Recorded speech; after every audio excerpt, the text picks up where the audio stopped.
paz do Senhor, quem vos fala é o pastor Mário Luna. Estamos aqui mais uma vez para uma EBD comentada online. Desde já não esqueça de se inscrever no canal, ativar o sininho das notificações e também compartilhar esse vídeo. Esteja você assistindo ele pelo Facebook, você pode curtir nossa página, ou também pelo YouTube, você pode também compartilhar o vídeo. Vamos fazer uma oração para dar início a essa aula. Senhor nosso Deus e Pai, Pai amado e Pai querido, em nome do Teu Filho amado Jesus Cristo, eu quero pedir perdão dos meus pecados, erros, faltas e falhas.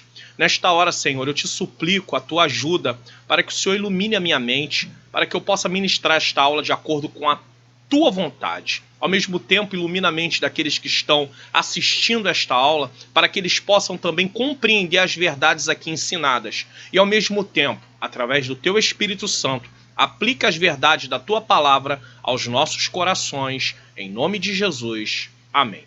Hoje, nós estamos aí na lição de número 5. Zorobabel recomeça a construção do templo. Vamos prosseguir aqui com o texto áureo. Ao 24º dia do mês, nono, no segundo ano de Dário, esse Dário aqui eu quero deixar claro que não é o Dário do tempo de Daniel, tá? É o Dário I, é um outro Dário, tá? Veio a palavra do Senhor pelo ministério do profeta Ageu, dizendo: Ponde, pois, eu vos rogo, desde o dia em que se fundou o templo do Senhor, ponde o vosso coração nessas coisas. Ageu, capítulo 2, versículo 10 e 18. Aqui está dito que eu acabei de dizer antes sobre Dário, tá? Ele também chamava-se Dário Estaspes, tá? Verdade prática. Sobre o poder de Deus, a igreja torna-se imbatível no cumprimento das tarefas que Cristo lhe entregou. Leitura bíblica em classe encontra-se nos livros de Esdras 5, do 1 ao 1 e 2, Ageu 1, versículo 1 e 12, e Zacarias capítulo 4, versículo 6 a 10, você pode ler depois. Objetivos específicos, mostrar, tá? O que nós vamos aprender aqui? Mostrar como Deus levantou os profetas Ageu e Zacarias para incentivar o povo a reconstruir o templo, saber que o ministério profético é uma prova da manifestação de Deus e explicar o ministério profético à luz da Bíblia. Introdução. Nessa lição estudaremos como Deus, depois de a construção do templo ter ficado parada por 15 anos, isso aqui é uma aproximação, enviou socorro através do ministério de dois profetas, Ageu e Zacarias. Eu quero aqui nesse momento fazer uma recapitulação para que a gente possa se situar aonde paramos para darmos prosseguimento nesse caso, tá? Na lição anterior, que foi a lição 4, nós tratamos sobre a construção do templo, sobre a questão de enfrentar a oposição a essa construção. Vimos que o povo de Deus havia dado início à obra de reconstrução do templo. Eles fizeram um culto de adoração ao Senhor quando as últimas pedras do alicerce foram fincadas. Então, o povo, ele se propõe a fazer uma festa ao Senhor, vendo ali as pedras do alicerce do templo sendo fincadas. Mas, logo os samaritanos e outros povos da redondeza se levantaram para impedi-los de reconstruir o templo e estabelecerem Jerusalém. Eles, os samaritanos e outros povos da redondeza, se sentiram ameaçados, por isso armaram traiçoeiramente emboscadas contra o povo de Deus, atrapalhando assim a obra. Segundo o comentário bíblico Bicon, melhor dizendo, eles alugaram conselheiros e aparentemente deram uma impressão enganosa sobre os judeus ao rei da Pérsia. Nós estudamos isso na lição passada. Eles levaram um parecer ao rei da Pérsia mostrando que os judeus eles eram rebeldes, tá? Denunciando eles. E com isso o rei da Pérsia mandou parar a obra sem considerar quem havia mandado continuar aquela obra. Parecia que o templo jamais iria ser reconstruído novamente. O povo estava sem fé, sem coragem e sem esperança. Ficava evidente que somente Deus poderia ajudá-los. Então o Senhor usou os profetas Ageu e Zacarias para incentivar e exortar o seu povo a concluírem a sua casa. E depois de uns 18 anos, veja bem, aproximadamente a reconstrução do templo foi concluída. Tópico de número 1. Deus suscita os profetas Ageu e Zacarias. Subtópico 1. Deus levantou dois profetas. Primeiro veio Ageu capítulo 1, E depois levantou-se Zacarias, Zacarias capítulo 4, versículo 1 e versículo 6. Não vieram atendendo o convite de líderes de Jerusalém, mas o Deus dos céus os enviou. Como você sabe, que está acompanhando aí as aulas, todas as vezes que no texto aparece em amarelo, o texto aparece em amarelo, é um comentário à parte do que está escrito na lição para ampliar o assunto e dar uma explicação melhor, tá? Quando tiver em verde é as referências e o que está em branco é o comentário da própria lição, igual está na revista. Aqui o comentarista frisa isso, pois era comum líderes terem os seus profetas para incentivar o povo, é povo aqui, tá? A fazer o que lhes agradavam. Então eles tinham, Jeremias 27, 14, 15, diz assim, na Almeida Revista Corrigida, 14, e não deis ouvidos às palavras dos profetas que vos falam, dizendo, não servireis ao rei da Babilônia, pois vos profetizam mentira. Versículo 15, porque não os enviei, diz o Senhor, e profetizam falsamente em meu nome, para que eu vos lance fora e pereçais vós e os profetas que vos profetizam. Então Jeremias está denunciando ali na época dele que haviam falsos profetas dando palavras ao povo sobre a questão da Babilônia, que não ia acontecer aquilo que tinha sido dito. E Jeremias diz, cuidado, porque eles são falsos e eles estão falando aquilo que o Senhor não mandou falar. Segundo Crônicas 18, versículo 11 e 12, diz assim, 11, e todos os profetas profetizavam o mesmo, dizendo, sobe a Ramote Gileade e prosperarás, porque o Senhor a dará nas mãos do rei. Versículo 12, e o mensageiro lhe foi chamar a Micaías, lhe falou dizendo, eis que as palavras dos profetas de uma boca são boas para com o rei. Seja, pois, também a tua palavra como a de um deles, e fala o que é bom. Micaías é chamado. Os profetas do rei Acabe falaram tudo aquilo que o rei queria ouvir. Isso tem uma semelhança muito parecida com os dias de hoje, né? As pessoas vão falar, trazem saudações, falam as coisas de acordo com o que as pessoas querem ouvir. E o rei Acabe, ele tinha profeta justamente para fazer isso. Falar o que ele queria ouvir. Só que eles chamam Micaías, e Micaías ele diz, olha, eu vou falar somente aquilo que o Senhor mandar falar. Então, quando o rei tinha profetas que eram dele, esses profetas tinham compromisso para falar aquilo que o rei queria. Então, por isso o comentarista diz que os profetas Ageu e Zacarias não foram levantados, chamados pelos líderes do povo, para poder motivar o povo, dizer, não, olha só, o Senhor está mandando fazer. Não, eles foram levantados diretamente pelo Senhor. Tá? Chegaram de surpresa em Jerusalém quem? Ageu e Zacarias, e ali entraram em contato com os dois líderes e também com o povo judeu. Esdras capítulo 5, versículo 1. Vejamos. Primeiro, Zorobabel. O líder político recebeu uma mensagem pessoal. Deus, conhecedor da insuficiência espiritual de Zorobabel e sabendo que este não tinha mais nenhum vigor para tentar modificar a situação imposta pelos inimigos, deu-lhe uma maravilhosa mensagem de encorajamento. Então Deus usa o profeta para poder transmitir a Zorobabel uma mensagem de encorajamento. A mensagem de Deus veio sob forma de uma visão que Zacarias havia recebido. Tá? Deus lhe mostra um catiçal com 7 lâmpadas, símbolo da obra de Deus. O óleo que as lâmpadas precisavam tinha que fluir através de canos ligados a um vaso de azeite que ficava acima. O vaso de azeite, por sua vez, estava em contato com 2 oliveiras. Zacarias capítulo 4, versículo 1 a 4 e versículo 13. E o recado de Deus para Zorobabel foi, não por força, nem por violência, mas pelo meu espírito, diz o Senhor dos Exércitos. Zacarias capítulo 4, versículo 6. Na aula anterior, eu falei aqui sobre a questão desse versículo ser aplicado de uma forma errada, porque ele é compreendido de uma forma errada. Eles pegam esse versículo na hora do apelo e dizem assim, não por força nem por violência. Né? Só que o versículo aqui tem sentido, tem o seguinte significado.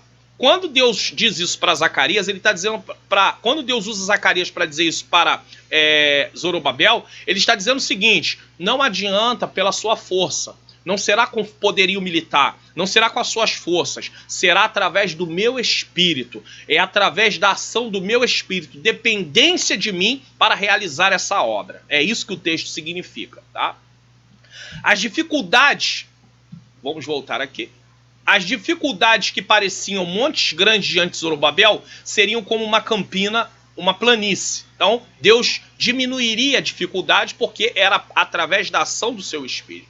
Zacarias 4:7.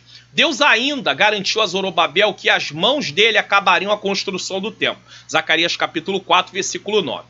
Precisamos lembrar, isso aqui é importante dizer, que nem o poderio militar, nem político, nem as forças humanas poderão efetivar a obra de Deus, só conseguiríamos fazer a sua obra se formos capacitados pelo Espírito Santo. E isso é o sentido de nem por força, nem por violência. Letra B, Josué. O sumo sacerdote, líder espiritual do povo, recebeu também uma mensagem pessoal. Observamos na lição passada que ele estava com vestidos sujos. A mensagem de Deus para ele foi a de perdão e de restauração. Então Deus traz uma mensagem para o sumo sacerdote Josué de perdão e de restauração. Deus lhe disse que havia feito passar dele toda a sua iniquidade e que havia ordenado que fosse vestido de vestes novas, Zacarias capítulo 3, versículo 4, e que se pusesse sobre a sua cabeça uma mitra limpa, Zacarias 3, 4 e 5. Deus tornou Josué novamente digno para ser sumo sacerdote, dando-lhe vestes novas. Aqui vemos o perdão, as vestes novas mostrando perdão. Também deu um novo turbante limpo, que completa as vestes restauradas do sumo sacerdote, indicando que Deus tinha tirado o opróbrio do sacerdócio. Isso aponta para a restauração. Então Deus tanto trouxe perdão, como Deus trouxe restauração. Letra C.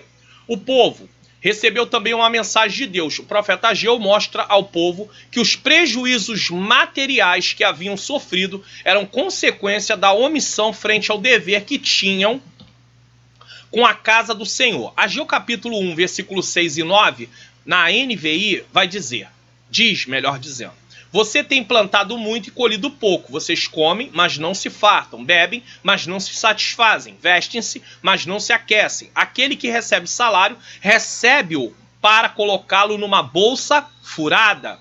Versículo 9. Vocês esperavam muito, mas para surpresa de vocês, acabou sendo pouco. E o que vocês trouxeram para casa, eu dissipei com um sopro. E por que fiz isso? Por que eu fiz isso? Pergunta o Senhor dos Exércitos, por causa do meu templo, que ainda está destruído, enquanto cada um de vocês se ocupa com a sua própria casa. Deus, ele está ali denunciando o próprio povo das suas ações. O povo tinha voltado ali para aquele lugar para reconstruir o templo. Devido à oposição, a obra parou, o povo se acomodou e o povo agora se volta a fazer a sua própria obra, cuidar da sua própria vida, tá? E Deus traz uma repreensão em relação a isso. Ageu falou-lhes do prejuízo que sofre o homem que busca somente a sua prosperidade material e deixa a casa de Deus deserta, Ageu 1:4. O profeta deu ao povo uma ordem estimulante: subi ao monte e trazei madeira, e edificai a casa, e dela me agradarei, e eu serei glorificado. Ageu capítulo 1, versículo 8. Deus tem planos muito específicos. Naquele tempo, o templo precisava ser reconstruído para que o lugar de adoração estivesse conforme a vontade de Deus. Mas, ao invés de se aplicarem aos projetos de Deus, eles estavam aplicados aos seus próprios projetos. A consequência disso foi prejuízos materiais. O povo, ao invés de se aplicar ao projeto de Deus, estavam aplicados ao seu próprio projeto. Hoje nós temos visto pessoas irem para o templo, pedir a Deus, querer que Deus faça aquilo que está dentro dos seus projetos. Ele não está preocupado se os seus projetos estão alinhados à vontade de Deus. O que importa é Deus fazer o que ele está querendo que seja feito, porque ele, como um filho, tem esse direito, ou se acha nesse direito. mas não é isso que a palavra de Deus diz. Então, ele precisa entender, e eu preciso também entender, que os projetos que têm validade são os projetos de Deus. Esse mesmo princípio é válido para a igreja, pois não podemos abandonar aquilo que Deus nos chamou para realizar, nos aplicando aos nossos interesses materiais. É preciso haver um equilíbrio. Precisamos de um equilíbrio. Deus nos chamou para realizar uma obra. Temos também as nossas atividades como ser humano, no dia a dia, mas não vamos abandonar a obra do Senhor e também não vamos negligenciar as nossas atividades. Por isso é preciso haver o quê? Um equilíbrio. Subtópico 2. O resultado da mensagem dos profetas. O poder de Deus se manifestou através da mensagem desses homens de Deus. Assim, os dois líderes criaram coragem e o povo também foi renovado pelo impacto da mensagem. A mensagem impactou o povo, mas a mensagem da palavra de Deus, tá? Então, Zorobabel ordenou que todos imediatamente voltassem à construção e começaram a edificar a casa. Esdras 5:2. Os profetas de Deus ficaram com eles ajudando os líderes do povo na direção do trabalho. Aqui nós vemos algo bem interessante. Nós vemos a correlação entre o tempo de Esdras, o tempo de Ageu, o tempo de Zacarias e também o tempo do próprio Neemias, que vai entrar depois. Então, eles estão tudo dentro de um tempo parecido. E ali Ageu, ele vai falando e vai entrando a história também do tempo de Esdras e também do tempo de Zacarias. Por quê? Porque tudo isso envolve um contexto histórico. Uns um pouco mais à frente, outros um pouco mais atrás, mas tudo dentro de uma realização ali. Só a exposição da palavra de Deus é capaz de dar entendimento às pessoas para compreenderem a vontade de Deus. Então, nós precisamos expor as escrituras para que as pessoas entendam a vontade de Deus. Deus manda os profetas lá para dizer, olha, eu quero que vocês voltem ao trabalho e reconstrua o templo. Então, o que eles passaram para o povo? A vontade de Deus, a palavra de Deus. O que nós temos que passar para o povo nos dias de hoje? Ensinar o quê? A palavra de Deus, porque a vontade de Deus está contida nas escrituras. Deus se revelou nas escrituras, colocando ali a sua vontade. Então nós temos que ensinar as escrituras para o povo, para que o povo saiba qual é a vontade de Deus e se aplique a essa vontade. Salmo 119, 130, na King James atualizada, diz: a exposição das tuas palavras ilumina e dá entendimento aos inexperientes, ou seja, aqueles que precisam ter experiência. A falta do ensino da palavra de Deus está trazendo como consequência cristãos desmotivados com qualquer tribulação. Ainda mais que muitas pregações são voltadas a fazer o cristão acreditar em conquistas materiais, ao invés de ensinar ao povo a tomar posse da herança espiritual. Efésios capítulo 1, versículo 3, na Nova Versão Internacional, diz: bendito seja o Deus e Pai de nosso Senhor Jesus Cristo, que nos abençoou com todas as bênçãos espirituais nas regiões celestiais em Cristo. Então, está se levando o povo a acreditar e estimulando o povo a buscar as coisas materiais. Nós precisamos cuidar da nossa vida material, sim, isso é óbvio. Porém, não podemos abandonar aquilo que Deus nos chamou para fazer, o propósito de Deus na nossa vida. E Deus nos deu, através de Jesus Cristo, uma herança. E nós temos coisas a serem alcançadas. O projeto de Deus, o propósito de Deus é nos transformar à imagem de Jesus Cristo. Então nós temos que nos voltar para as coisas espirituais, porque em Cristo temos bênçãos espirituais, conforme diz Efésios capítulo 1, versículo 3.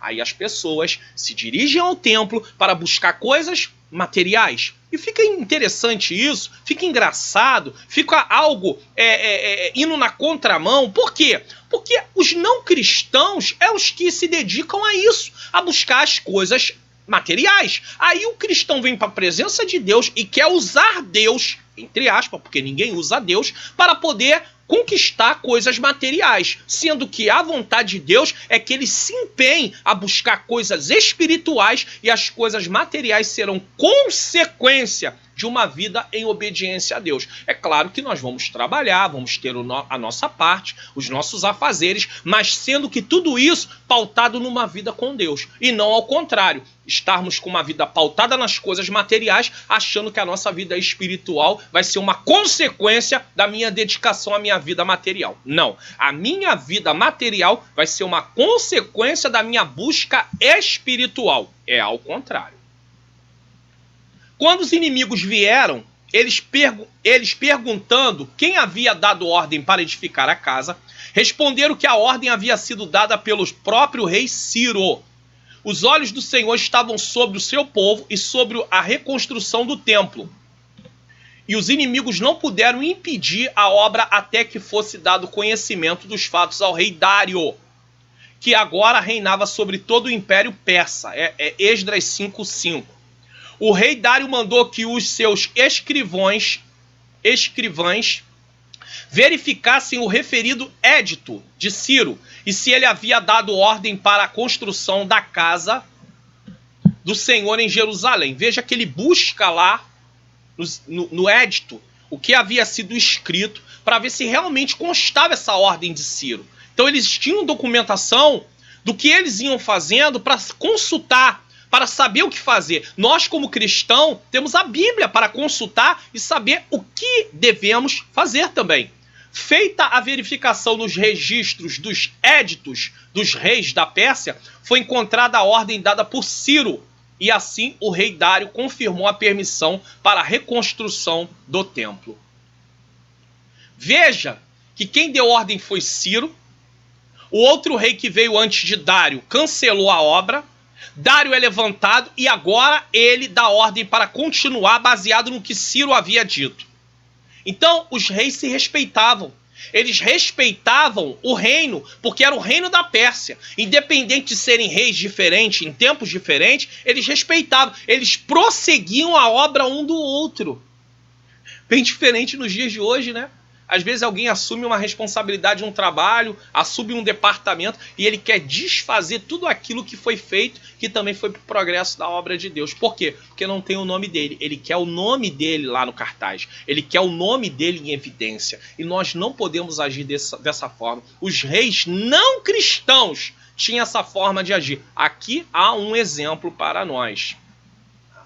Voltando. Podemos perceber que quando os inimigos se levantaram da primeira vez, o povo se rendeu à oposição e a obra parou. Eles nem recorreram à ordem que Ciro havia dado e nem recorreram a Deus. Não recorreram nem a um, nem a outro.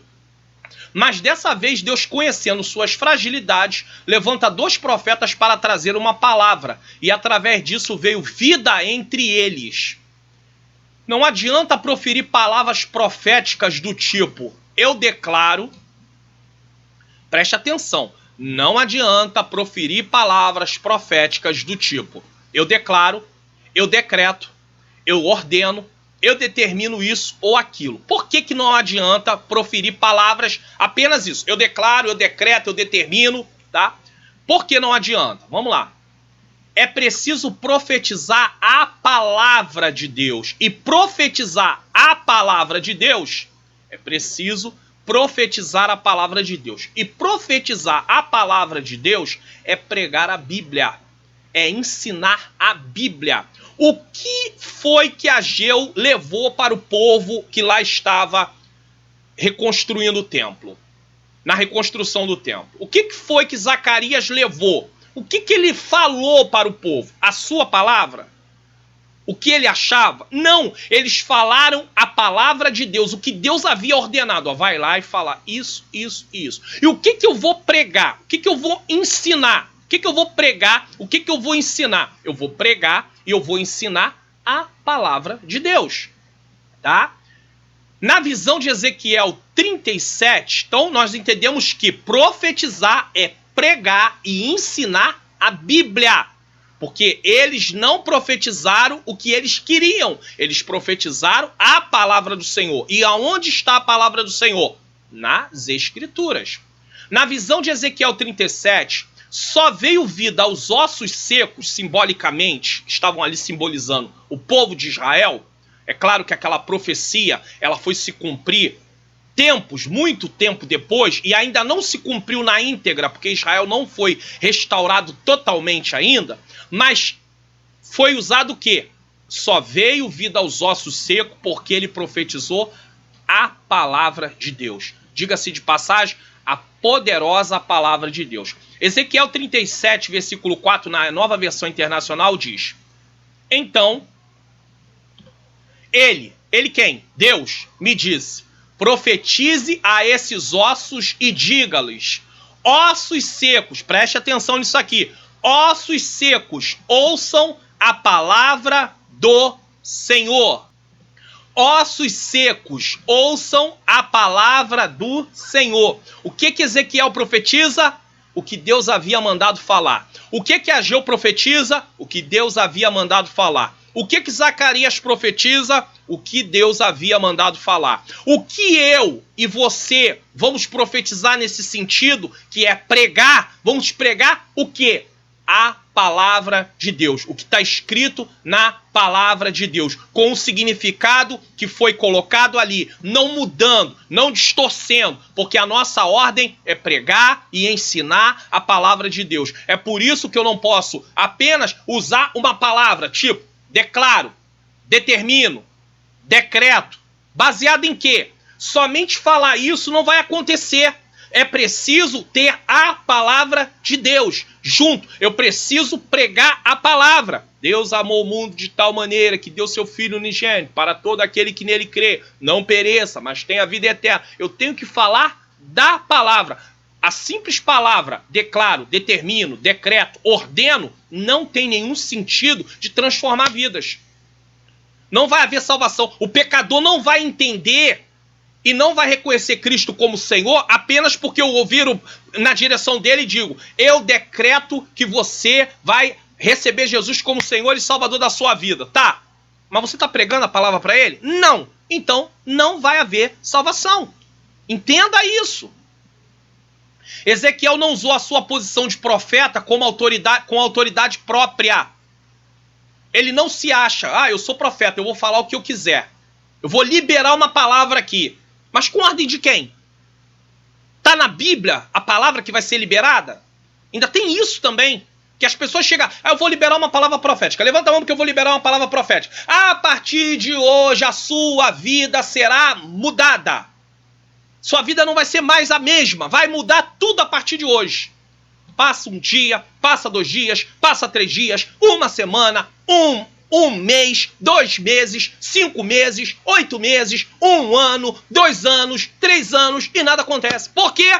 Porque não foi a palavra do Senhor. Aquela pessoa liberou uma palavra de si mesmo. Não foi a palavra do Senhor. Aí alguém vai dizer: é porque não teve fé. Não, quando o Senhor fala, não está baseado na fé da pessoa. Se ele falou, se ele determinou, ele vai fazer. Não era uma palavra condicional. Você disse que estava liberando uma palavra profética, dizendo que ia acontecer. Então, não depende de circunstância. Quando Deus fala e ele não dá condições, isso vai acontecer mesmo.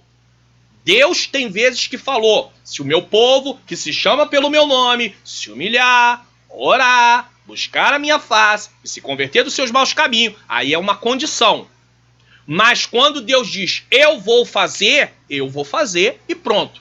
Acabou. Então quando alguém diz: estou liberando uma palavra profética, a partir de hoje a sua vida vai mudar e não há mudança, é porque não foi Deus que falou. Era o desejo do coração de quem estava falando. Mas nós não temos autorização para falar o desejo do nosso coração. Nós estamos ali apenas para levar, proclamar a palavra genuína de Deus. Nós somos porta-voz e porta-voz não tem direito de acrescentar e nem de retirar nada daquilo que o Senhor o mandou dizer.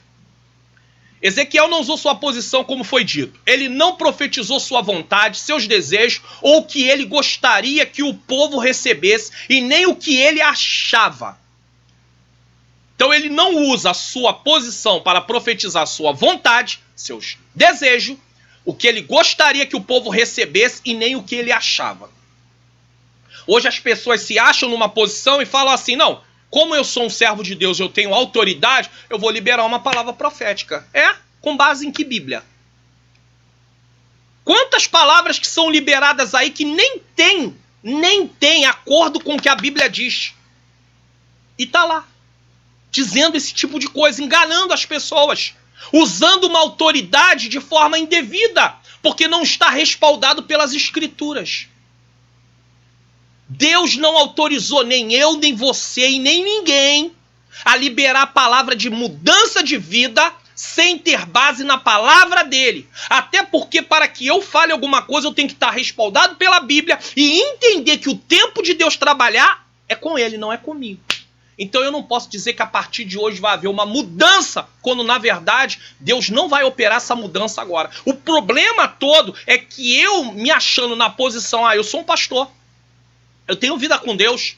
Se Elias disse que não ia chover e não choveu, eu também posso fazer a mesma coisa. Mas para Elias ir lá dizer que não ia chover, ele recebeu a autorização de Deus para falar o que ele falou. Então eu não posso de mim mesmo dizer coisas que Deus não mandou eu dizer. E para eu dizer alguma coisa, eu tenho que estar respaldado pelas Escrituras. E o tempo disso acontecer, só o Senhor sabe. Porque Deus faz como Ele quer. Então eu não posso coletivamente dizer, a partir de hoje, eu estou liberando uma palavra profética e a vida de vocês todas vão mudar. Sendo que tem muitas pessoas que estão precisando, inclusive, até de se consertar com Deus. E eu estou falando, às vezes, até de pessoas receberem vitórias, Deus abençoá-las de uma forma assim poderosa, sendo que o que muitas delas estão precisando é se arrepender, se converter dos seus maus caminhos. Tá? Ele profetizou quem? Ezequiel, a palavra de Deus com ordem de Deus, não com ordem dele, não com querer dele. Se queremos ver o povo em santificação e animado para trabalhar no reino de Deus, é preciso pregar a palavra de Deus expositivamente. Ou seja, ler o texto, explicar o texto e aplicar as verdades que estão contidas no texto. Vou repetir, precisa expositivamente ler o texto, explicar o que o texto significa e, baseado no seu significado, aplicar as verdades que ali estão. Porque aí o povo vai se alimentar. Isso é pregação expositiva, tá? E de preferência de forma gradual ou progressiva, que é lectio contínuo. Começa num capítulo de determinado livro ou de determinada carta e vamos até o final. Começamos lá em Romanos capítulo 1 e até o final da carta. Começamos lá em Gálatas 1 até o final da carta. Começamos em 1 Coríntios capítulo 1 até o final da carta. Começamos no Evangelho segundo escreveu Mateus, no capítulo 1, e vamos até o final do livro. Ou uma porção do capítulo 1 ao capítulo 10, por exemplo. Tem pessoas que fazem exposição bíblica de Gênesis, do capítulo 1 ao capítulo 11, por exemplo. Então ele faz ali uma exposição, começa pregação após pregação, até chegar ao capítulo 11. Aí ele encerra. Depois ele pode continuar do 12 ao 50, enfim, ele pode fazer isso, mas ele precisa pregar expositivamente e gradualmente. Por quê? Porque isso ajuda o povo a ir a aprender a palavra de Deus, porque aí começa início, meio e fim, tá bom? No caso contrário, tá? A palavra de Deus expositivamente e de preferência de forma gradual, progressiva. Caso contrário, muitos continuarão voltados às suas vidas, pois continuarão voltados às suas vidas o quê? A fazeres do dia a dia. Pois ameaças de púlpitos não transforma ninguém. O que transforma é a santa palavra de Deus. Não adianta ficar lá esbravejando em cima de púlpito, pegando o microfone, querendo dar lição de moral nos outros. Não adianta fazer isso. O que nós precisamos fazer é pregar a palavra de Deus de forma expositiva. Ler, explicar e aplicar. É isso que vai fazer o diferencial de uma igreja local. Pregação da palavra de Deus. Nesse caso, não se tem nem medo, receio. O irmão vai fazer uma cooperação num outro lugar, numa outra denominação ou numa outra igreja com a irmã e vai ficar lá. Irmãos, ele sabe como é alimentado aonde ele está congregando. Agora, se nós somos aquelas pessoas que adoramos inventar novidades para segurar o povo, aí realmente vai ficar complicado. O que faz o povo permanecer no local é pregar as Escrituras. Vamos lá. Subtópico 3. O impulso espiritual dado pelos profetas continuou dominando os construtores até a conclusão da construção. Então, eles receberam esse incentivo com a palavra de Deus e os profetas continuaram ali até a conclusão da obra. Os profetas Ageu e Zacarias continuavam dando a sua cooperação, prosperando, ser bem sucedido, né? Prosperando aqui significa ser bem sucedido.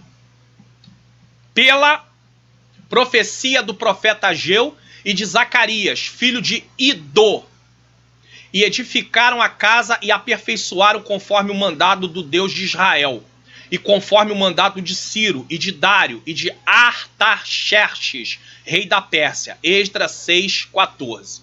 E acabou-se esta casa, Esdras 6:15, que grande bênção, o despertamento dado por Deus ao rei Ciro propagou-se e agora, com a ajuda dos profetas, foi renovado e levado a resultado glorioso. Toda a honra e glória sejam somente ao Senhor. Então a obra não era de Deus? Ele mandou os profetas para poderem recomeçarem a obra, e a glória de quem? Do Senhor. Os profetas entravam em cena todas as vezes que o povo perdia a direção da vontade de Deus. Nessa ocasião, por causa da oposição, foram tomados pelo desânimo e se voltaram aos seus interesses próprios. As profecias de Ageu e Zacarias incluíram, primeiro, ordens diretas de Deus. Não foram lá falar o que eles queriam, falaram o que Deus mandou falar. Segundo, advertências e repreensão. Terceiro, exortação. Quarto, alento mediante a promessa de bênçãos futuras. Então, eles tiveram tudo isso dentro do que os profetas foram fazer. Primeiro, ordens diretas de Deus, Ageu 1:8. Segundo, advertências e repreensão, Ageu 1:9-11. Terceiro, exortação, Ageu 2:4. Quarto, alento mediante promessas de bênçãos futuras. Síntese do tópico 1. Os profetas Ageu e Zacarias são levantados pelo Senhor para incentivar e exortar o povo, quer dizer, animar o povo, tá? A retornar à reconstrução do templo. Lembrando que animar aqui é uma palavra de encorajamento, tá? Não é animar no sentido de movê-los emocionalmente, mas é movê-los racionalmente, mostrando a eles que deveriam continuar fazendo aquilo que Deus chamou eles para fazer. Tópico de número 2. O ministério profético, uma prova da manifestação de Deus. Uma inesperada operação sobrenatural por parte de Deus solucionou o grave problema da reconstrução do templo. Subtópico 1. Manifestações sobrenaturais no Antigo Testamento. Então ele aqui agora vai mostrar que Deus precisou intervir enviando profetas para poder a obra ser realizada.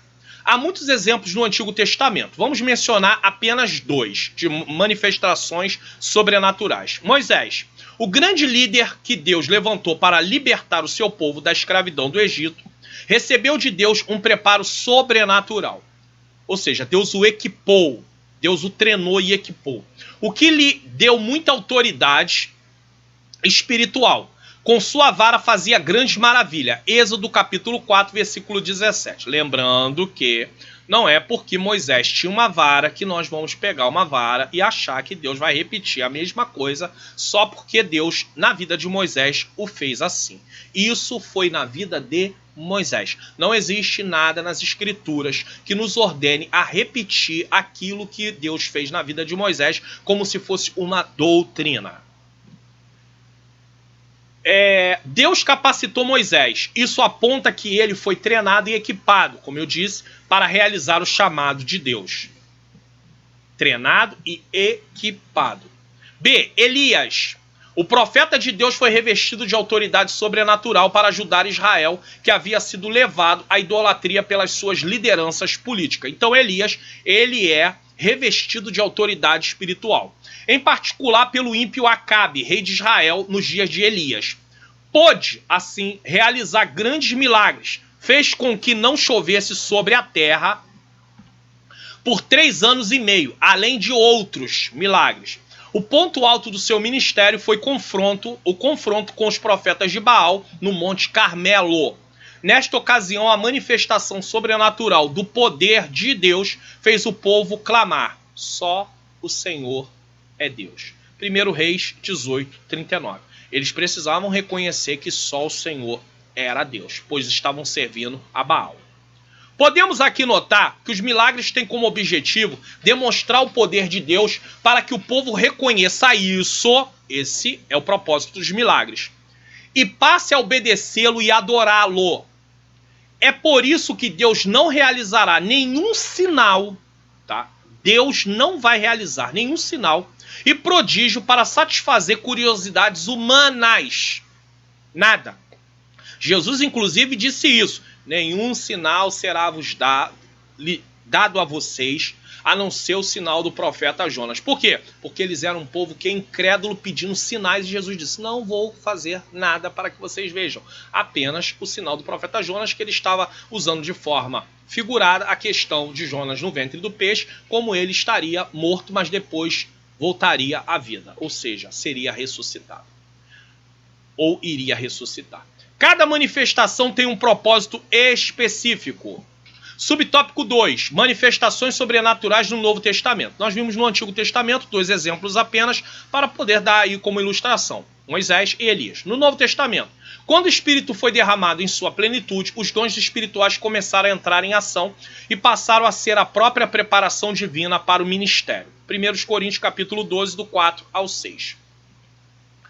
Que diz, na NVI, há diversos tipos de dons, mas o Espírito é o mesmo. 5. Há diferentes tipos de ministérios, mas o Senhor é o mesmo. 6. Há diferentes formas de atuação, mas o mesmo Deus é quem efetua tudo em todos.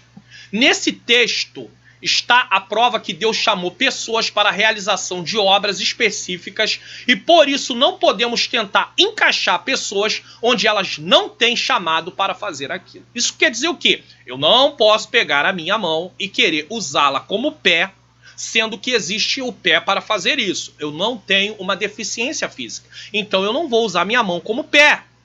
Eu não posso usar minha boca como olho. Aí nem...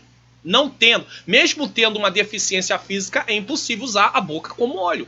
Não tem como usar o olho como ouvido. Então, não tem como usar. Não tem orelha completa, tá? Não tem como usar. Então, eu não posso pegar pessoas que têm um chamado e colocá-las para fazer outra coisa que elas não têm chamado. Podemos até, na falta de pessoas, essas pessoas se propor a fazer algo para o Senhor. Mas tendo pessoas que têm um chamado, não podemos pegar aquela pessoa e colocar ela num lugar onde ela não tem aquele chamado. Ela não vai desempenhar a obra de forma como deveria desempenhar, porque Deus não chamou ela para aquela obra. Os apóstolos eram revestidos desses dons, meio divino para a conversão de muitas almas. O apóstolo Paulo, enriquecido por Deus com muitos dons, escreveu para o evangelista Timóteo, representante da segunda geração, uma mensagem de exortação. Não despreze o dom que há em ti. Ele usou aqui a palavra evangelista, mas na verdade Timóteo era um pastor, tá? Mas ele disse para ele não deixar de fazer o trabalho de um evangelista. Pouco antes de ser martirizado, Paulo voltou a escrever a Timóteo: despertes o dom de Deus que existe em ti. 2 Timóteo, capítulo 1, versículo 6. Paulo recomenda: procurai com zelo os melhores dons. 1 Coríntios, capítulo 12, versículo 31.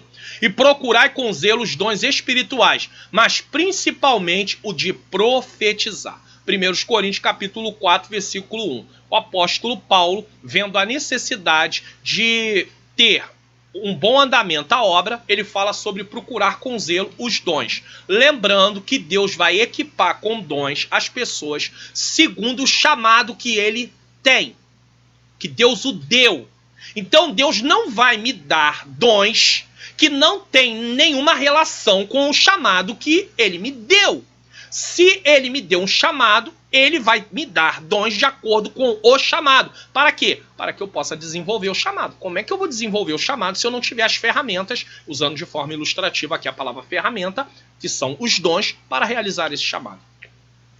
Isso quer dizer que vai haver momentos que eu posso querer alguns dons que Deus pode não me dar porque não tem relação com o chamado na minha vida. Isso eu também preciso entender. Síntese do tópico 2. O ministério profético é uma prova da manifestação de Deus. Tópico 3. O ministério de profeta à luz da Bíblia. Então vamos entender o ministério de profeta à luz da Bíblia. O profeta exerce a função ministerial determinada por Deus. Ninguém toma para si esta honra, senão o que é chamado por Deus. Hebreus capítulo 5, versículo 4.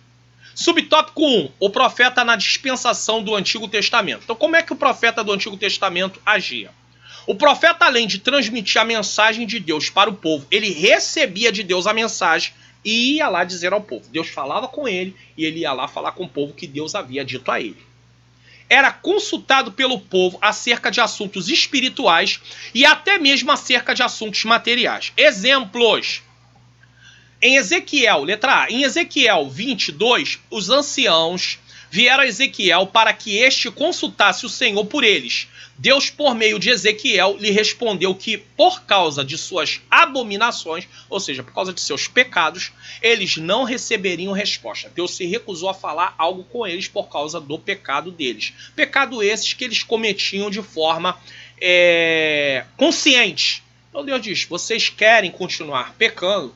Então vocês não têm resposta. É algo mais ou menos assim. Letra B. Em 1 Samuel 9, 6 e 7, o profeta Samuel foi consultado acerca das jumentas do pai de Saul, que se haviam perdido. Então, o profeta também era consultado sobre coisas materiais. Letra C. Em 1 Reis 14, 2 e 3, está registrada uma consulta sobre um doente, se ele levantaria ou não. E o profeta respondeu da parte de Deus. 1 Reis, capítulo 14, versículo 4 a 7. Letra D. Moisés transmitia aos anciãos o que Deus lhe falava. Êxodo 19, versículo 7 e 8. Então, aqui ele mostrou vários exemplos aonde o profeta, ele tanto trazia aquilo que Deus havia mandado ele dizer, como ele também era consultado para saber o que Deus tinha a dizer sobre aquele assunto, às vezes até a nível material. Vemos que no Antigo Testamento o profeta era uma espécie de mediador entre Deus e o povo. Aqui é importante frisarmos isso. No Antigo Testamento, o profeta era uma espécie, um tipo de mediador entre Deus e o povo. O sacerdote intercedia em favor do povo diante de Deus e o profeta trazia a vontade de Deus ao povo. O profeta se manifestava principalmente quando o povo estava se desviando da vontade de Deus, e isso já tinha também chegado aos sacerdotes e aos líderes, até mesmo aos reis. Então aí o profeta se apresentava, Deus levantava os profetas para vir trazer uma palavra. Era justamente por isso que geralmente profetas nunca vinham com uma palavra de vitória, de bênção apenas. Eles sempre vinham com uma palavra de correção, porque eles eram levantados justamente em épocas aonde o povo estava se desviando da presença de Deus. Prosseguindo. Subtópico 2. O profeta na dispensação do Novo Testamento. No Antigo Testamento, o profeta era uma espécie de mediador entre o povo e Deus, no sentido de trazer a vontade de Deus ao povo.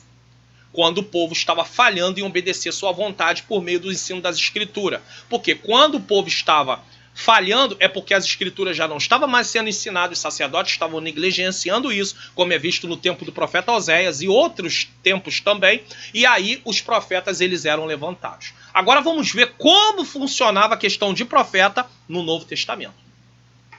Entre os dons espirituais, o dom de profetizar, 1 Coríntios 12, 10, estaria entre as consequências do derramamento do Espírito Santo que aconteceria nos últimos dias, Atos 2, 17. Ter alguém o dom de profecia não significa que seja profeta. Ter alguém o dom de profecia não significa que esse alguém seja profeta. Hoje é muito usado, né? Profeta fulano de tal, profetiza fulana de tal. Não, tem um dom de profecia. Não tem nada a ver com profeta, tá? O termo profeta designa quem tem o ministério de profeta. Tá lá em Efésios capítulo 4, versículo 11. Esse ministério de profeta é o ministério da palavra, tá? Para a qual o ministro, e aqui está se falando de pastores, evangelistas, até mesmo presbíteros, tá? Recebeu de Deus uma preparação especial do espírito profético, ministério da palavra. É por isso que uma palavra profética precisa ser uma palavra bíblica e não a vontade da pessoa que lá está. Se a pessoa tem uma palavra profética que é a sua vontade e que ele quer falar para que Deus realize a sua vontade e o povo seja abençoado, ele está errando completamente, porque o profeta era alguém que falava aquilo que Deus mandava, e o que Deus mandou já está inserido nas escrituras. Não tem revelação extra bíblica. O que vier fora da Bíblia, nós podemos desconsiderar, podemos não acatar, porque a palavra de Deus é a única regra de fé e conduta nossa, da igreja. Tá? Esse ministério de profeta é o ministério da palavra para o qual o ministro recebeu de Deus uma preparação especial do espírito profético. Espírito profético, não palavra profética. Lemos em Atos 21, versículo 8 e 9, que Filipe tinha 4 filhas que profetizavam e que depois de alguns dias veio à sua casa um profeta, e aí ministério de profeta no Novo Testamento, Ágabo, Atos 21, 10. Existe, porém, uma diferença importante entre o ministério de profeta no Antigo, porque no Antigo ele era um tipo de mediador entre Deus e o povo para trazer ao povo a vontade de Deus. Preste atenção, porque aqui está o item importante, a parte importante para entender essa diferença. No Antigo Testamento, o profeta era tipo alguém que fazia uma mediação, trazia ao povo a vontade de Deus, tá? E no Novo Testamento, então, existe, porém, uma diferença importante. No Antigo Testamento, um tipo de mediador. E no Novo Testamento? No Antigo, os profetas eram consultados pelo povo e transmitiam-lhes respostas de Deus. Mas a Bíblia diz, a lei e os profetas. A Bíblia diz, a lei e os profetas duraram até João. E desde então é anunciado o reino de Deus. Lucas 16, 16. Ou seja, a revelação agora está dentro daquilo que está nas escrituras. Tá? No pacto, na nova aliança, temos Jesus como o único mediador. Então é substituído o profeta do Antigo Testamento como mediador, um tipo, né, de mediador, um tipo de mediador. E agora entra quem? Jesus. Ele é o nosso mediador. Primeira carta de Timóteo, capítulo 2, versículo 5. É importante notar que no Novo Testamento, preste atenção nisso, não há um único exemplo de alguém consultando um profeta. Não tem na Bíblia algum relato de alguém indo a um profeta consultá-lo para saber uma decisão que deveria tomar.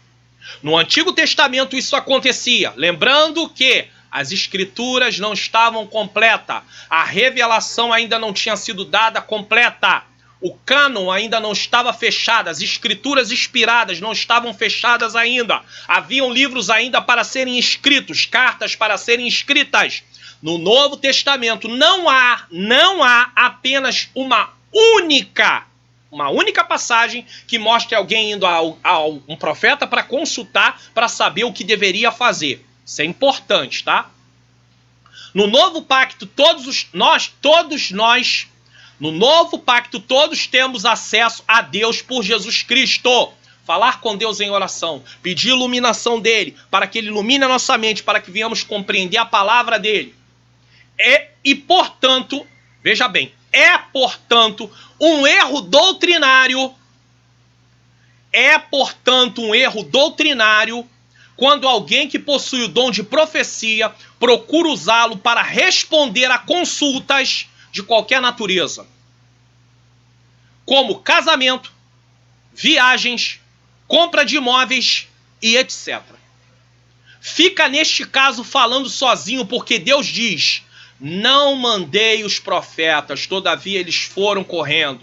Não lhes falei a eles, todavia eles profetizaram. Jeremias 23, 21. Agora vamos explicar um pouquinho isso aqui. O que hoje detém o dom de profecia não mais possui a autoridade e as prerrogativas dos mensageiros divinos dos tempos bíblicos. Ou seja, as pessoas que hoje têm o dom de profecia, eles não têm inspiração igual tinham os profetas do Antigo Testamento. Quando Deus diz para Ezequiel, vai e profetiza a palavra do Senhor, Ezequiel está inspirado e ele profetiza. Tanto é que o que ele profetizou foi registrado nas Escrituras como palavra inspirada.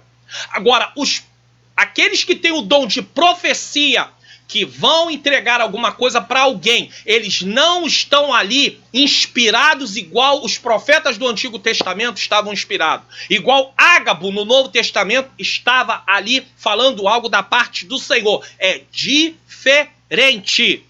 Eles precisam entregar algo que esteja dentro das Escrituras. Caso contrário, é uma revelação extrabíblica. Voltando. Não mais possui autoridade as prerrogativas dos mensageiros divinos dos tempos bíblicos. No Novo Testamento, o dom profético ou de profecia, lembrando que isso não quer dizer que alguém é profeta, ministério de profeta é outra coisa, tem como função, primeiro, edificar, consolar e exortar.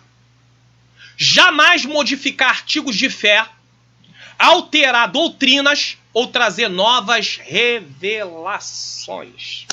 E é o que nós temos presenciado. O dom de profecia não serve para orientar as pessoas como está sendo usado nos dias de hoje em muitos lugares. As pessoas precisam ser orientadas pelas Escrituras, pelos princípios na Bíblia. Existem princípios que Deus deu nas Escrituras e eles vão servir para nortear a nossa vida, para tomarmos decisões. Mas não, eu preciso ir no profeta fulano de tal, vou usar o termo profeta, eu preciso ir no profeta fulano de tal para consultá-lo para saber se posso ou não fazer isso. E aí, irmão, tem uma revelação para mim? O que Deus acha sobre isso? Eu quero uma resposta sobre isso. Aí eu vou para o monte. Aí existe já umas pessoas lá que já ficam lá no pé do monte, preparado para poder falar coisas para essas pessoas que vão lá buscar uma direção. Mas a palavra de Deus tem sido abandonada. Porque quanto mais as pessoas se voltam a buscar profecias e revelações, menos eles dão valor à palavra. Porque quem estuda a palavra, quem medita na palavra, pouco vai se preocupar com o negócio de profecia e revelação. E aqui eu não estou dizendo que ele não vai acreditar. Eu estou dizendo que ele pouco vai se preocupar, porque o que vai nortear a vida dele é a palavra. A palavra de Deus vai nortear a vida dele. Lâmpada para os meus pés é a tua palavra e luz para o meu caminho. Salmo 119, 105, tá? Voltando. Existe uma enxurrada de profecias e revelações nos cultos, nos montes e principalmente na internet. Inclusive páginas e grupos no Facebook apenas com esse propósito, onde as pessoas entram procurando ouvir a voz supostamente de Deus. Eu vim aqui. E aí você vai rolando a página e é live em cima de live, live em cima de live, live em cima de live, e alguém entregando alguma coisa, dizendo, olha, Deus mandou te dizer isso, Deus mandou te dizer aquilo, fulano de tal, tô vendo teu nome aqui, olha, Deus manda dizer para você isso, Deus manda dizer para você aquilo. É com esse propósito que Deus deu à igreja o dom de profecia? Para as pessoas ficarem entregando lives, nas lives, revelação, profecia? Isso muda o quê? Isso edifica o quê? Isso transforma quem? É tipo uma pessoa tá com câncer tomando Novalgina. Deu para entender? Ele está tratando ali a consequência e não a causa do problema. Então uma pessoa quer uma direção e aí toda vez vai ficar pedindo uma direção e recebe uma direção que não é a direção de Deus e acaba ficando frustrado e acaba ficando triste, acaba ficando decepcionado e às vezes faz o quê? Abandona inclusive o evangelho. Abandona Cristo. Tá? Aqui tem, ó. abandonaram as escrituras em busca de revelações para satisfazer suas expectativas. E aí, já que tem procura, tem oferta. Ah, tem quem quer profecia? Então vamos profetizar para eles. Aí o Senhor diz, mas eu não os mandei. O objetivo do dom de profecia é animar, quer dizer, exortar e confortar a pessoa, mas nunca dirigir sua vida. Nunca dirigir a vida de ninguém. Que decisão tem que tomar? Princípios bíblicos. Nossa orientação vem das Escrituras, como já foi dito, Salmo 119, 105. 2 Timóteo, capítulo 3, 16, diz, toda Escritura é inspirada por Deus e útil para ensino, para repreensão, para correção e para educação na justiça. É fundamental que obreiros ensinem a igreja acerca do uso correto dos dons, inclusive do de profecia. É fundamental que obreiros ensinem a igreja acerca do uso correto dos dons, inclusive o de profecia. Infelizmente, em muitas igrejas pentecostais, as revelações e profecias são entregues sem nenhum ensino. Eles dizem que Deus mandou falar e na maioria das vezes não se cumpre e nada acontece. As pessoas que recebem as mensagens ficam frustradas, decepcionadas, mas ai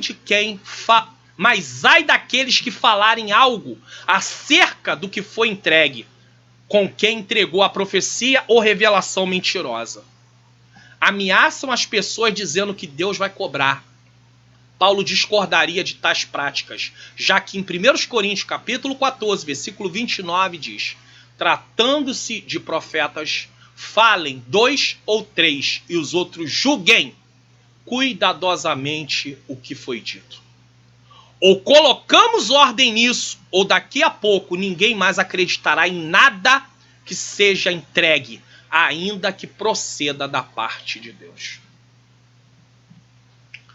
Muitos lugares se defende quem entrega os recados, mas não se cumpre.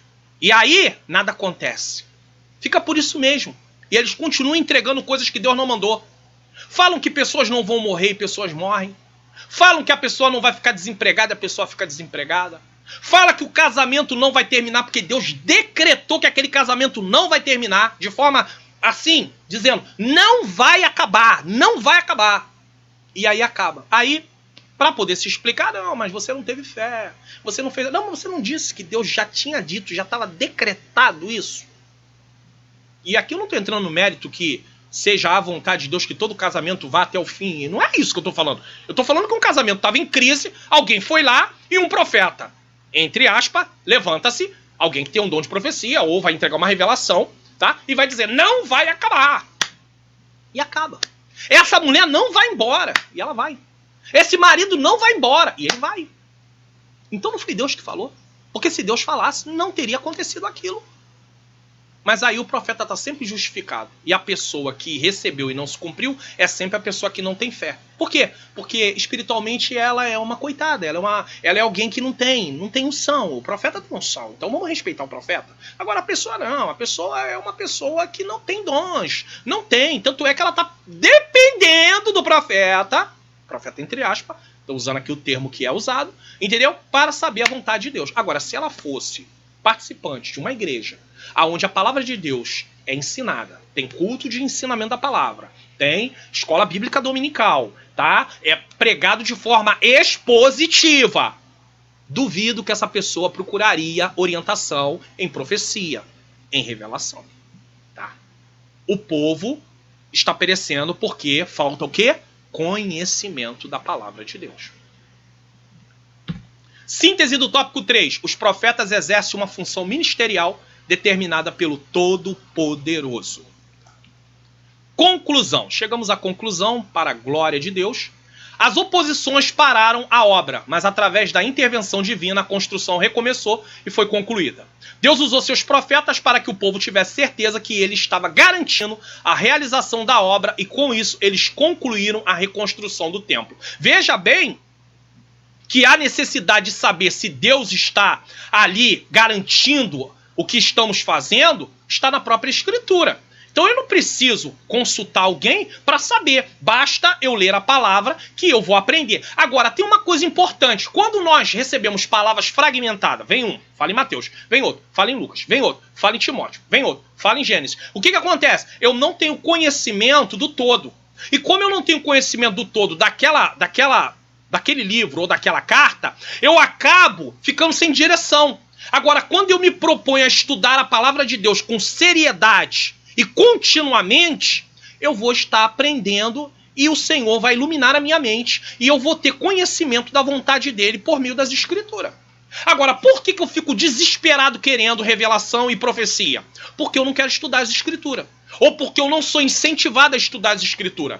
Ou porque lá onde eu congrego não é ensinado as Escrituras como deveria ser ensinado. Aí o que acontece? Eu vou atrás de quê? De profecia. Porque é muito mais rápido e dá muito menos trabalho. E se quebra muito mais a cara. Porque com a palavra de Deus, você não vai, as coisas vão fluir. Agora, com esse tipo de coisa, você vai receber coisas, muitas vezes, que Deus não mandou falar. Porque se não se cumpriu, Deus não mandou falar. É por isso que você pode ter o seguinte dilema. Recebeu alguma coisa? Coloca num cantinho. Senhor, se foi o Senhor, vai se cumprir. Se não foi o Senhor, amém. Glória a Deus, deixa lá no cantinho. Eu estou falando de coisa futura, porque coisa presente, você sabe que não está acontecendo. Existem casos que entregue para a pessoa coisas que não estão acontecendo, mas para não deixar a pessoa que entrega de uma forma sendo ali confrontado, não, deixa para lá. E ele continua nessa prática, entregando para um, para outro, para um, para outro, coisas que Deus não mandou falar. Então, precisamos ter as Escrituras como prioridade da direção da nossa vida. O cristão não pode ser dirigido por profecia ou por revelação. Tá? Somente a pregação, voltando aqui, da palavra de Deus pode trazer consolo e coragem aos nossos corações para realizarmos a obra de Deus. Deus também nos deu seus dons. E aqui ninguém está indo contra os dons, tá? Deus também nos deu seus dons para trabalharmos e edificarmos uns aos outros. Que não venhamos usar os dons de Deus para nos promover, como está sendo feito no Facebook, nas redes sociais, nos montes. Seja isso feito consciente, porque tem gente que está se promovendo de forma consciente, ou inconsciente, tem gente que nem tem ideia do que está fazendo, do erro, e aproveitando da falta de conhecimento do povo acerca da palavra de Deus. Quem está fazendo de forma consciente sabe que o povo não conhece a palavra de Deus, se aproveita disso, tá? Como está acontecendo nas redes sociais e em muitos lugares. Isso porque quanto mais buscam revelações e profecias, mais desprezam as Escrituras. Para que Escritura? Tem profecia, tem revelação, é só ir no monte. Quero saber a vontade de Deus? Vou para o monte. A gente começa a entrar num caminho extremamente perigoso, porque parece coisa de pessoas que vão consultar cartomantes, como cartomante, uma comparação. Vou saber lá o que vai acontecer. Deixa eu ver qual vai ser o futuro da minha vida. Estude a palavra de Deus. Medite na palavra de Deus. Se empenhe na palavra de Deus. Como pentecostais, se Deus quiser falar, usar alguém em profecia, baseado nas Escrituras, nós vamos receber. Mas não tenha a sua vida dirigida por profecia, por revelação. Tenha a sua vida dirigida pelas Escrituras. E todas as vezes que eu recebo uma profecia ou uma revelação, eu preciso ver se ela está alinhada às Escrituras. E se eu não estudo as Escrituras, eu não vou saber disso. Tá? Prosseguindo aqui. Quanto mais buscam revelações e profecias, mais desprezam as Escrituras e ouvem muitas vezes o que Deus jamais mandou dizer. E nesse caso, tais pessoas que profetizam e entregam revelações dessa natureza estão enquadradas no seguinte texto: não mandei os profetas. Todavia eles foram correndo. Não lhes falei a eles. Todavia eles profetizaram. Tem gente que tem o maior medo, o maior receio. Não, eu tenho que ter cuidado, porque sabe como é que é, né? Se eu falar alguma coisa contra, se eu não crer, Deus vai me cobrar, porque ele diz que Deus vai me cobrar. Deus não vai cobrar. Examinai, julgai não o profeta, mas o que ele está falando. Se não procede, desconsidera. Deus não vai cobrar nada. Não pense dessa forma. Que o Senhor tenha misericórdia de todos nós. que o Senhor tenha misericórdia de todos nós. Deus pode levantar pessoas com dons para trabalhar e edificar-nos uns aos outros na obra, mas que isso não seja a forma de dirigir a nossa vida. Somos dirigidos pelas Escrituras, e todas as vezes que formos realizar uma obra para Deus, Deus estará nos dando graça para acabarmos aquilo que Deus mandou nós começarmos, em nome de Jesus. Vamos fazer uma oração. Senhor Deus e Pai, eu quero te agradecer por essa aula maravilhosa, que as verdades aqui ensinadas possam ser aplicadas ao meu coração e ao coração de todos aqueles que assistiram e ouviram esta aula. É o que eu te peço e já te agradeço em nome de Jesus. Amém. Não deixe de curtir o nosso canal, tá? Ativar o sininho das notificações e compartilhar essa aula para que outras pessoas possam aprender. Também curta a nossa página no Facebook. Que Deus vos abençoe e até a próxima aula. Amém.